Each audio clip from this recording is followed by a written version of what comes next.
와, 여러분, 화면에 보이는 이 숫자 진짜 믿겨지시나요? 7,383.67. 와, 올해에만 무려 74% 폭등한 겁니다. 이게 지금 전 세계 시장에서 압도적인 1위를 달리고 있는 코스피 지수거든요.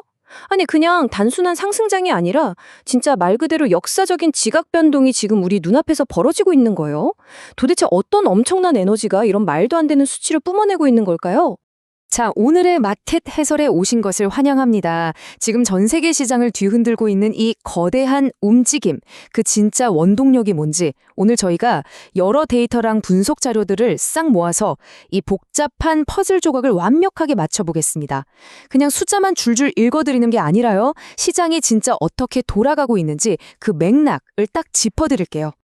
네, 오늘 우리가 살펴볼 핵심 로드맵입니다.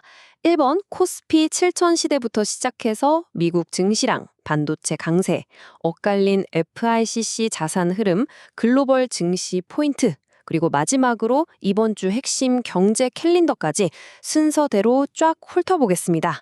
자, 그럼 바로 첫 번째 섹션으로 들어가 보죠. 코스피 7000 시대, 이 역사적인 급등의 실체를 한번 파헤쳐 보겠습니다. 지금 시장이 얼마나 극명하게 쪼개져 있는지 딱 보이시죠? 코스피는 매수 사이드카까지 걸리면서 하루 만에 6.44% 수직 상승하는 와 진짜 폭발적인 랠리를 보여줬거든요. 근데 반대로 기술주 중심의 중소형주들이 모여있는 코스닥은 어떻나요? 오히려 0.80% 떨어졌단 말이죠. 이게 완전히 두 얼굴의 시장인 거예요. 철저하게 대형 우량주 쪽으로만 자금이 확 쏠리고 있는 겁니다. 네, 방금 말씀드린 코스피를 문자 그대로 멱살 잡고 끌어올린 진짜 주인공들입니다. 삼성전자가 무려 14.41%, 그리고 SK하이닉스가 10.02% 올랐어요. 이런 거대한 기업들이 하루아침에 두 자릿수 폭등을 기록하다니 좀 비현실적이지 않나요? 글로벌 반도체 슈퍼사이클에 대한 강력한 확신이 이 어마어마한 시가총액을 하루아침에 이렇게 훌쩍 불려놓은 겁니다. 블룸버그 통신에서도 이 상황을 아주 긴급하게 다뤘는데요. 삼성전자가 아시아에서 두 번째로 시가총액 1조 달러 클럽에 가입했다는 엄청난 소식입니다. 자, 여기서 우리가 주목해야 할 핵심이 뭘까요? 바로 이 랠리를 이끄는 주체, 외국인 투자자들입니다. 이분들이 반도체, 전력, 증권 같은 특정 섹터들을 집중적으로 막 쓸어 담으면서 지금 이 상승장에 가장 강력한 엔진 역할을 톡톡히 하고 있는 거죠. 네, 두 번째 섹션. 미국 증시 및 반도체 강세입니다.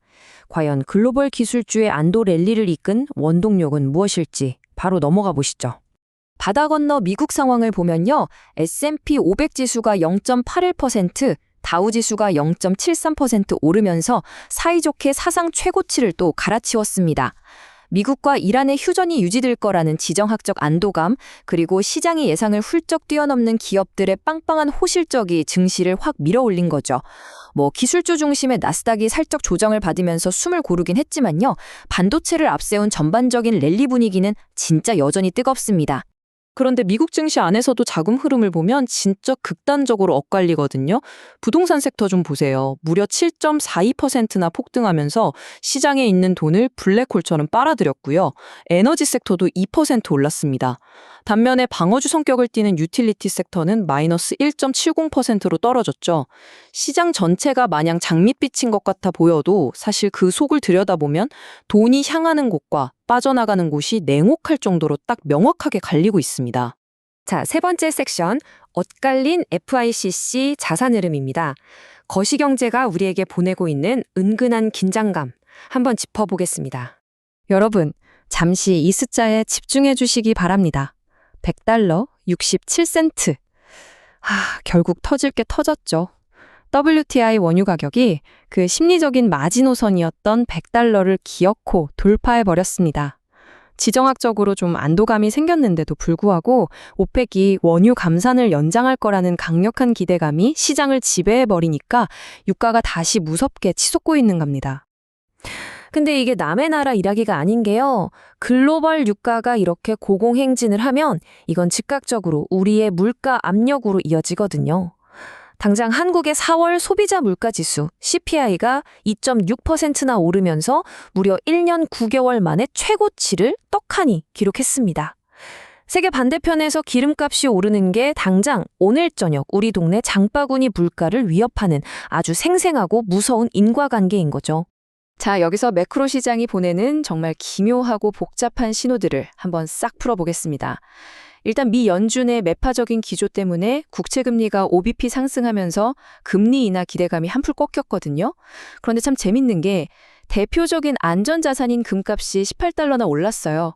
동시에 가장 극단적인 위험자산으로 불리는 비트코인은 ETF 자금 유입 덕분에 10만 3천 달러를 뚫어버렸습니다. 거기다 원화는 강세를 보여서 환율은 또 떨어졌단 말이죠. 안전자산이랑 초위험자산이 손잡고 같이 오르는 진짜 모순적이면서도 엄청난 긴장감이 맴도는 장세입니다. 네, 네 번째 섹션, 글로벌 증시 및 투자 포인트입니다. 전 세계 시장이 어떻게 분절되어 움직이고 있는지 한번 확인해 보시죠. 지도를 쫙 펼쳐놓고 지역별 편차를 한번 볼게요. 우크라이나 평화협상에 대한 기대감이 싹 돌고 있는 유럽의 DX지수, 그리고 자원주 중심의 호주 시장은 빨간불, 상승세를 보였습니다. 근데 아시아 시장 분위기는 사뭇 다르죠? 연휴 때문에 쉰데다가 엔화 약세 같은 통화 변동성 이슈까지 겹치면서 일본 니케이 225랑 홍콩 항생지수는 나란히 0.76%씩 떨어졌습니다.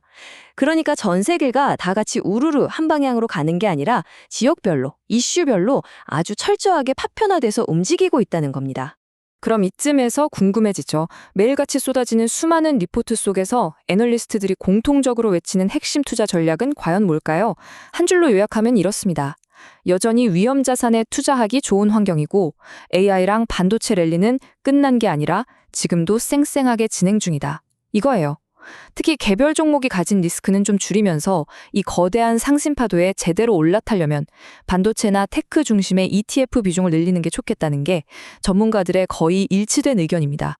자, 벌써 마지막이네요. 다섯 번째 섹션, 주간 핵심 경제 캘린더입니다. 앞으로 시장이 어디로 튈지 결정지을 주요 일정들 빠르게 살펴보고 넘어가겠습니다. 이번 주 경제 지표들 시간 순으로 지뢰밭을 한번 통과해보죠. 이미 발표된 6일 한국 물가 지표에 이어서 미국 고용 시장이 지금 얼마나 뜨거운지 딱 보여줄 ADP 민간 고용이랑 실업수당 청구 건수가 연달아 나옵니다. 그리고 진짜 중요한 거, 이번 주 금요일인 8일에는 연준이 가장 뚫어져라 쳐다보는 비농업 고용이랑 실업률 지표가 시장을 강타할 예정입니다. 이게 끝이 아니에요. 다음 주 화요일인 12일에는 대망의 미국 근원 CPI까지 공개됩니다. 과연 이 고용과 물가 데이터들이 지금의 이 폭발적인 랠리를 뒤에서 든든하게 받쳐줄까요? 아니면 인플레이션 우려로 발목을 콱 잡아 끌어내릴까요? 아주 중요한 핵심 트리거가 될 테니 꼭 챙겨보셔야 합니다. 사상 최고치를 미친 듯이 경신하고 있는 주식시장의 환희, 그 뒤에서 스물스물 다시 고개를 드는 인플레이션의 그림자. 자, 여러분, 과연 이 화려한 랠리는 완전히 새로운 시대의 서막일까요? 아니면 폭풍 전야의 아주 위태로운 꼭대기인 걸까요? 오늘 제가 쭉 짚어드린 이 생생한 데이터들을 바탕으로 여러분만의 날카로운 투자 통찰을 한번 완성해 보시기 바랍니다. 지금까지 오늘의 마켓 해설이었습니다. 다음 시간에 뵙겠습니다.